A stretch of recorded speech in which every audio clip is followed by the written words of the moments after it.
আমি কার লাগি সাজাইলাম গঞ্জ যতন করে আমি কার লাগি সাজাইলাম গঞ্জ যতন করে আইলা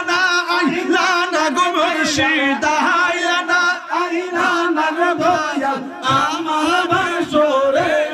আমি কার লাগি সাজাইলাম গঞ্জ যতন করে আমি কার লাগি সাজাইলাম গঞ্জ যতন করে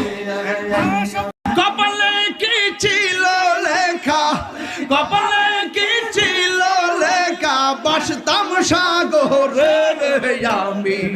কার লাগি সাজাইলাম গঞ্জ যত